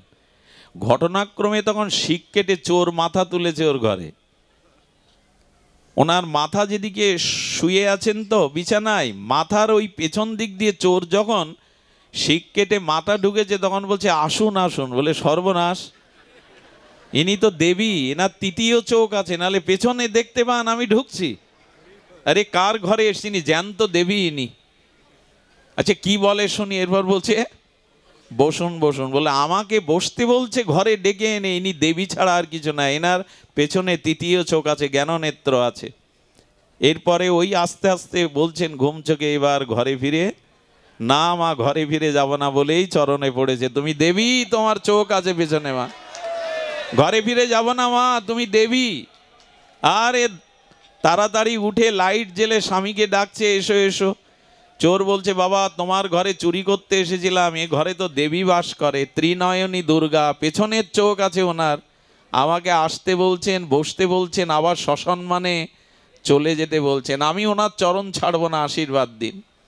বললো বাবা আশীর্বাদ দিতে হবে না, আর চুরি করতে এসো না। বললো মা প্রতিজ্ঞা করছি এই ঘরের দিকে তোমাদের দিকে আর জীবনে কোনো দিন তাকাবো না। স্বামী কি বলল জানো? যে 3টে মন্ত্র শুনেছ তাতে আজকে সম্পদ বেঁচে গেল, অনিষ্টের হাত থেকে বেঁচে গেলে। আর সত্যি সত্যিই যদি ভাগবত শুনতে জগতের অনিষ্টের হাত থেকে তুমিও বেঁচে যেতে, তোমারও কল্যাণ হতো। এই জন্য ভাগবতে আমাদের গতি পরিবর্তন হয়ে যায়। সাধুমুখে একদিনের হরিকথা আপনাকে 50 জন্ম পরেও কৃপা এনে দেবে। শুনে রাখুন, একদিনে প্রকৃত বিশুদ্ধ ভজনানন্দী নির্মল চরিত্র সাধুর মুখের কথা একদিন কানে গেলে 50 জন্ম পরেও তার ফল দিয়ে দেবে ভগবত চরণে।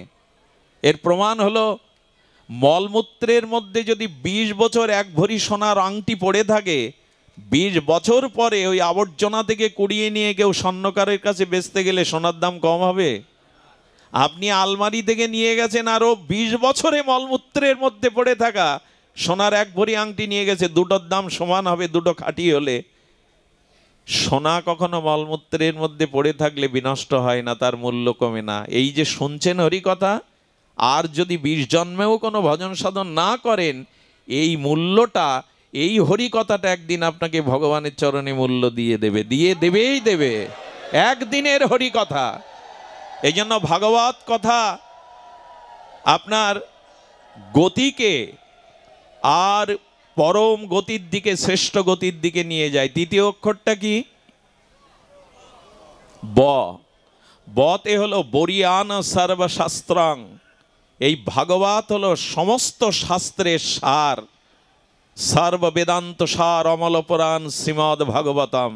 একটু ধ্যান দিন, ভাগবত কেন? কারণ সমস্ত নিখিল বেদাদির সার হলো ভাগবত। ভাগবতে নেই এমন কিছু নেই। আচ্ছা,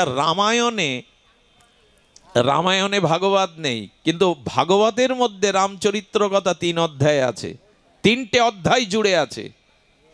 আচ্ছা লক্ষ্য করুন, রামায়ণে ভাগবত নেই কিন্তু ভাগবতের মধ্যে রামায়ণ আছেন। মহাভারতের মধ্যে ভাগবত নেই, অথচ ভাগবতের মধ্যেই মহাভারতের অংশ বা গীতাও আছে, সবই আছে এর মধ্যে। অমল পুরাণ। ভাগবত হলো শিরোমণি, মুকুটমণি। ভাগবত হলো কলিযুগের সূর্য। এই ঘোর ও তামসিক অন্ধকারে, কাম কামনার অন্ধকারে নিমজ্জিত যুগে ভাগবতই হলেন সূর্য। যখন গোবিন্দ বিদায় নেবেন দাপরের অন্তভাগে, তার প্রকট লীলা সমাপ্ত করে 125 বছরের এই দ্বারকা লীলা, মথুরা লীলা, বৃন্দাবন লীলা তিনি অপ্রকটে গমন করবেন, তখন উদ্ধব বলেছিলেন তোমার চরণ এই ধরার ধুলি থেকে বিদায় নিলে কলি নেমে আসবে, অন্ধকার নেমে আসবে। প্রভু এই কলিহত জীবের উপায় কি হবে? গোবিন্দ বললেন আমি নিত্যলোকে ফিরে শুধু যাব না, আমি ভাগবতের মধ্যে নিজেকে প্রকাশ করব। তাই কলিযুগে যারা ভাগবত ধর্ম আশ্রয় করবে, ভাগবতের মধ্য আশ্রয় করবে, ভাগবত আমি অভিন্ন, এই ভাগবত তাকে আলো দেখাবে, ভাগবত তাকে কল্যাণ করবে। এই জন্য ভাগবত পাঠ। কিন্তু ভাগবতের নামে ভাগবতী শুনতে হবে, ভাগবতের মহিমা শুনতে হবে। এই মহিমা বড় বিরল। এই জন্য সারা পৃথিবীতে ভাগবতের জয় জয়কার। এই জন্য তবে এই সুযোগ নিচ্ছে আমার মতো কিছু মানুষ। এখন ভাগবত পাঠ করতে উঠলেই সব পাওয়া এসে জুটবে, সম্মান, অর্থ, খ্যাতি। এজন্য যেন এই আসনে আমরা না বসি। নিজের কল্যাণ, জীবের কল্যাণের নিমিত্তে গুরুদেবের আশীর্বাদে যশ, খ্যাতি, পূজা, প্রতিষ্ঠা, নাম, সুনাম এগুলো ত্যাগ করে শুধু ভগবানকে আনন্দ দেওয়ার জন্যই যদি এই আসনে বসা যায়, তবে এই আসনের মর্যাদা দেয়া হবে। এখন ভাগবত পাঠ সকলেই করতে চাইছে আমার মতো। আমি তো নগণ্য মূর্খ, বিষয় অন্ধকারে পড়ে থাকা নর্দমার কীট। কিন্তু ভাগবত বলছেন পরমহংস সংহিতা, এটা পরমহংস সংহিতা। এই ভাগবতের মূল্যায়ন সকলের উপরে অভিন্ন। গোবিন্দ কলেবার, কলির ভাস্কর সূর্যসম এই সর্ববেদান্ত সার অমল পুরাণ, পুরাণ কুলতিলক শিরোমণি ভাগবত। শুধু অর্থের জন্য, যশ খ্যাতির জন্য, বিজ্ঞাপনের জন্য যেন এই আসনকে কলঙ্কিত না করি। আসলে পাঠ করতে উঠলেই টাকা ছুড়বে আপনার গায়ে, সম্মান ছুড়ে মারবে, একবার সব এসে হাজির হবে। এই জন্য তো এই আসনে বসবার আমার মতো মাদিস্য জীবদের ভেতরে একটা কাজ করে, যদি বসতে পারতাম। কিন্তু এই আসনটার অপমান যেন না করি আমরা। এটা ব্যাসপীঠ, এটা ব্যাসপীঠ, এটি সাধারণ কোনো আসন নয়। এটি পূর্ণ প্রজ্ঞাপান, পূর্ণ শ্রদ্ধা, পূর্ণ ভজন। এটি গুরুদেবের বিশেষ আশীর্বাদ। পরম্পরা না থাকলে ভাগবতে কাজ হবে না সুধীজন। এই জন্য ভাগবতের তৃতীয় অক্ষরটা কি শুনলাম আমরা? গতে, বতে। বতে হলো বরিয়ান সর্ব শাস্ত্র সারং। ভাগবত হলো সমস্ত শাস্ত্রের সার। এর অক্ষর অক্ষর নয়, অক্ষররূপী রসব্রহ্ম ভগবান এর মধ্যে প্রকাশ হয়েছেন। এই জন্য ভাগবতের অক্ষর প্রেজে ছাপানো কোনো পুস্তকের অক্ষর নয়, অক্ষর ব্রহ্ম। সবশেষ অক্ষরটা কি? ত। এই ততে হলো তরণী। ওই যে আগে সাগরের কথা বললাম, সাগরে সাঁতরে পার হওয়া যাবে না, একটা নৌকা, দৃঢ় নৌকা বলেছে, দৃঢ় পল্লব, অর্থাৎ দৃঢ় নৌকা লাগবে, খুব শক্ত নৌকা। ঢেউয়ের প্রতিকূলে আঘাত পেতে পেতে যে ওপারে যেতে পারে, নৌকা ছাড়া পার হতে পারবেন আপনি? পার হতে পারবেন না। এই ভাগবত হলো তরণী, যে তরণীতে উঠলে এই মৃত্যুময় সংসার সাগর থেকে ওপারে যাওয়া যায়, ভগবানের ধামে ফিরে যাওয়া যায়। এটিই হলো তরণী, যে একে আশ্রয় করলে যাওয়া যায়। আর সবশেষে বলবো, ভাগবত শ্রবণ করে 4টে ফল পাবেন যদি শ্রবণের মতো শ্রদ্ধা রেখে শ্রবণ করেন। আর আপনি পরীক্ষিত যদি শ্রোতা হয়ে, শ্রদ্ধালু হয়ে শ্রবণ করেন, আর যদি সেই বক্তা প্রকৃত ভাগবত আচার্য হন, তবে ভাগবতে 4টি ফল পাওয়া যাবে। অনেকেই মনে করছেন এই 4টি ফল ধর্ম, অর্থ, কাম, মোক্ষ। না, আচার্যরা বলেছেন, একটু অন্যভাবে ব্যাখ্যা করেছেন আমাদের বৃন্দাবনের এক আচার্য প্রভুপাদ। তিনি ব্যাখ্যা করছেন, ভাগবত শ্রবণে আপনি 4টে ফল পাবেন। 4টে ফলগুলোর একটু নাম শুনুন। আসলে এই ফল মানে এখানে ওই ফলের যে গুণ, ওই ফলের যে লক্ষণ, সেটাই পাবেন আপনি। একটি হলো সুপারি, একটি হলো নারিকেল, একটি হলো আম্র, আর একটি হলো কদলী। কদলী মানে কলা।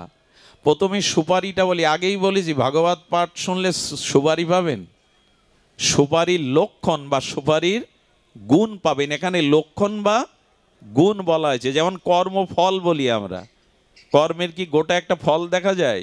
পরিস্থিতি কর্মফল রূপে আমাদের জীবনে আসে, এই জন্য বলি কর্মফল। তেমন সুপারি, যে কোনো মাঙ্গলিক আরাধনা পূজাতে সুপারি লাগে। এই জন্য পূজার একটা বিশেষ উপকরণ সুপারি। এই জন্য এখানে সুপারি শব্দের অর্থ হলো, ভাগবত শ্রবণ করলে সুপারি ফল পাবেন, মানে সুপারি মানে পূজাতে কাজে লাগে। আর পূজা শব্দের আবিধানিক অর্থ হলো আরাধনা বা সেবা। অর্থাৎ যারা ভাগবত শুনবে তাদের মধ্যে সেবা ভাবনা জাগবে। ওহো, আমি যদি বাড়িতে একদিন ভাগবত দিতে পারতাম, আমি যদি এমনি করে সেবা করতে পারতাম বৈষ্ণবদের, আমি যদি এমনি করে সাধুগুরু বৈষ্ণবের একটু চরণ জল করে, একটু মাল্যদান করে ভাগবত দিতে পারতাম, এই সেবা ভাবনাটা জাগবে ভাগবত শ্রবণে। কবে আমার এই সুদিন হবে, কবে আমার এই সৌভাগ্য হবে, আমি একটু আমার গৃহে সাধুমুখে হরিকথা দেব, একটু বৈষ্ণব সেবা হরিনাম দেব। এই ভাবনাটা ভাগবত ফল থেকে পাওয়া যায়। শ্রবণ করতে করতে এই ভাবনা জাগে, কবে আমার হবে, কবে আমি এমনি করে সেবা করতে পারো সাধুগুরু বৈষ্ণব, ভাগবতকে আরতি করতে পারবো, ভাগবতকে প্রদক্ষিণ করতে পারবো মস্তকে নিয়ে, আর সাধুগুরু বৈষ্ণব ভক্ত ভাগবতকে একটু সেবা করতে পারবো। এই সেবা ভাবনা আপনার মধ্যে জাগবে। অনেকে আছে 20 বছর ধরে অনুষ্ঠান শুনছেন, ভাগবতে যাচ্ছেন, অথচ গৃহে একটু ভাগবত দেওয়ার, যদি প্রশ্ন করেন বাবা এত লোকের জায়গা কোথায় দেব, আমার সামর্থ্য নেই, 2 জন বৈষ্ণবকে ডেকে হরিনাম দিন। 2 জন। এক বুড়িমা, আমাদের উত্তরপ্রদেশে লক্ষ লক্ষ বৈষ্ণবের সেবা হয়, পান্ডাল বসেছে, কয়েক হাজার বিঘে জমির উপর পান্ডাল বসেছে। মন্ত্রী মহোদয় থেকে শুরু করে শিল্পপতি শেঠেরা 50 লাখ, 60 লাখ, 20 লাখের নিচে কেউ ডোনেশন দিচ্ছেন না সেবার জন্য। এখন যে বাবাজি মহারাজ 108 জগৎগুরু আচার্য ওখানে দাঁড়িয়ে ওই অর্ঘ্যগুলো নিচ্ছেন, ওখানে এক বুড়িমা, সেই কাপড়টা মলিন, বুড়িমা ঠেলে উঠেছে। তাকে যারা গার্ডে ছিল তারা তাকে বেড দিতে পারেনি। কোন ফাঁকে স্টেজে উঠে গিয়ে বলছে, বাবা আমার একটু বৈষ্ণব সেবার স্বাদ জেগেছে। বাবাজি মহারাজ বলছেন, মা কত লাখ টাকা আছে বলো, আমার কাছে দাও, আমি তোমার ইচ্ছা পূর্ণ করব। উনি আঁচল খুলে 5 টাকার একটা কয়েন বের করেছেন। বাবা আমি ভিখারি, কিন্তু আমার স্বাদ জেগেছে দেখে একটু বৈষ্ণব সেবা দেব, কিন্তু এই পুঁজি আমার। সঙ্গে সঙ্গে ওনার সেবকরা শিষ্যরা আমাকে টেনে হিজড়ে যখন বের করে নিতে যাবেন, তখন বলছে, দাঁড়াও মা, তোমার এই 5 টাকায় আজ এই 1000 বৈষ্ণবের সেবা হবে। কি করলেন জানেন? উনি ওনার সেবকদের বললেন, 5 টাকা তখন 1 কেজি টাটা লবণের দাম, বলে 1 কেজি লবণ নিয়ে এসো, আর এই লবণটা সমস্ত প্রসাদিতে দিয়ে দাও, যাতে সবাই এই সেবাটা পেয়ে যায়। আসলে সেবার ভাবনাটা জাগুক।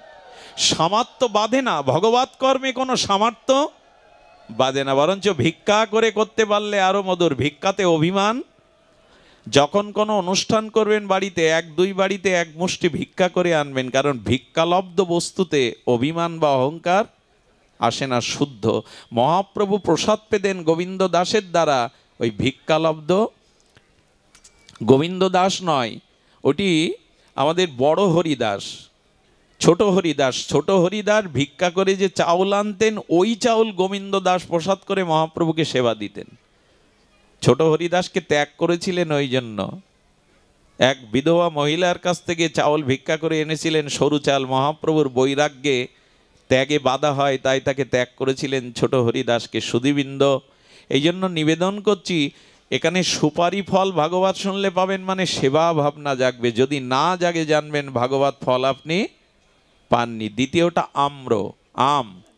আমাদের এই বঙ্গদেশে কেন, অখণ্ড ভারতবর্ষের বা আমাদের এই দক্ষিণ এশিয়ায় আম হলো অমৃত ফল নামে পরিচিত। আম হলো অমৃত ফল নামে পরিচিত। আস্বাদ্য এবং অমৃত ফল, পরিপক্ক আম, এটি রসালো এবং অমৃত সম। তেমনি ভাগবত শ্রবণ করলে আপনার হৃদয়ে আপনি এই অমৃত রস পেয়ে যাবেন, যেটাকে অমৃত পাওয়া বলে। ভাগবত কথামৃত, তব কথামৃতম তপ্ত জীবনম কবিবিড়ীতং কল্পসমহং শ্রবণং মঙ্গলং শ্রীমদাত্তম ভুবি গৃহান্তি যে ভরিদা জনা। শাস্ত্র বলছেন এই ভাগবত রস অমৃত। এখানে আম মানে অমৃত। যেন ভাগবত শ্রবণ করে যার হৃদয় বিগলিত হয় না, ভাগবত শ্রবণ করে যার হৃদয় অমৃত রস খরিত হয় না, ভাগবত শ্রবণ করে অমৃত রসে যার হৃদ সিক্ত হয় না, তিনি ভগবত শ্রবণ যথাযথ করেননি। ভাগবত শ্রবণ করলেই এই অমৃতের সন্ধান আপনি পেয়ে যাবেন। কেন জানেন? তখন আর আন কথা ভালো লাগবে না, তখন আর আন বস্তু, ভাগবত বাইরে কোনো প্রতিকূল বস্তু আপনার আর ভালো, তখন আন গল্প, গাল গল্প এইসব আর ভালো লাগবে না। এই রস যে একবার পায়, মধু কাউকে খেতে দিলে চিটে গুড় আর খাবে? তো ভাগবতের অমৃত রস যারা একবার পেয়ে যায় হৃদয়ে, অন্য কোনো বাসনা কামনার রস তাদের চিত্তে আর আগ্রহ হবে না, সেই রস তাকে আর আনন্দ দেবে না। তৃতীয় হলো কদলী। কদলী মানে কলা। কলা অত্যন্ত মিষ্টি উপকারী ফল। সুগারের পেশেন্ট যারা, তাদেরকে কলা খেতে ডাক্তার অধিক কলা খেতে নিষেধ করে। কলা হলো মিষ্টি। ভাগবত শ্রবণ করে তৃতীয় ফল হলো আপনার ব্যবহারের মধ্যে মিষ্টতা এসেছে। তো এতদিন তো ভাগবত শুনছেন, আপনার আচরণে, ব্যবহারে, কথাবার্তায়, চলাবলার মধ্যে মধুরতা এসছে। তো ভাগবত শ্রবণে যদি ব্যবহার না বদলায়, আচরণ, বাক্য, কথা যদি মধুর না হয়, তবে আপনি ভাগবত ফল পাননি। চতুর্থ ফলটা কি বলেছিলাম? নারিকেল। এটাকে শ্রীফল বা দেবফল বলে। এই ব্যাখ্যাটা অপূর্ব। নারিকেলের 2টি পর্ব আছে। প্রথম পর্বটা, বাইরের পর্বটা খুব শক্ত, শক্ত কি না, যে কোনো পশু পাখি ভেদ করে পারবে না, কতটা শক্ত আবরণ দেওয়া। আর ভেতরে হলো কমল। যেমন জল আছে, তেমন নারকেলের দুধও ওর মধ্যে রসও আছে। তেমন ভাগবত শ্রবণ করলে এই সংসারের মোহমায়া আপনার ভিতরে আর ঢুকতে পারবে না, একটা শক্ত আবরণ চলে যাবে। কই, কেউ তো আমার নয়, এই সংসার, এই স্ত্রীপুত্র, এই জগৎ সংসার তো আমার নয়, একমাত্র ভগবানই আমার। আর ভগবানের প্রসাদেই আমি এদের কাছে ঋণী ছিলাম, তাই ঋণ শোধ করতে এসেছি। তখন আর অত মোহমায়া, একটা আবরণ তৈরি হয়ে যায়, একটা আবরণ তৈরি হয়ে যায়। বউ আমার, ছেলে আমার, অমুক আমার, তমুক আমার, এই মোহ ভেতরে ঢুকতে পারে না।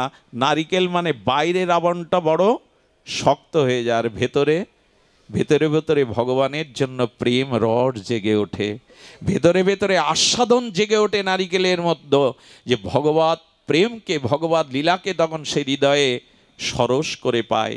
তাই ভগবত শ্রবণের এটি ফল, মুখ্য ফল হলো কৃষ্ণচরণে প্রেমপ্রাপ্তি। সুধীবৃন্দ, সবশেষে একটি কথা বলেই আজকের পাঠ বিশ্রাম রাখি। পূর্ণাহতির আমার বিশ্রামের সময় এসছে। সেই পূর্ণাহতি বলবো এই কারণে, ভাগবতে যে সংবাদটি সব থেকে বড় করে দিয়েছেন, এই সংবাদটি হলো মাধুর্য প্রেম। 5 মিনিট একটু ভিক্ষা দিন। এই 5 মিনিট ভিক্ষা চাচ্ছি কেন, কথাটি হৃদয়ে যেতে হবে। ভাগবতের এই বিশ্রাম কথাটি যেন আপনাদের হৃদয়ে পৌঁছায়। কৃপা করে শুনুন, ভাগবত হলো মাধুর্য, ভক্তি দিতে এসেছিলেন। মাধুর্য মানে ব্রজপ্রেম। ব্রজপ্রেমটা কেমন?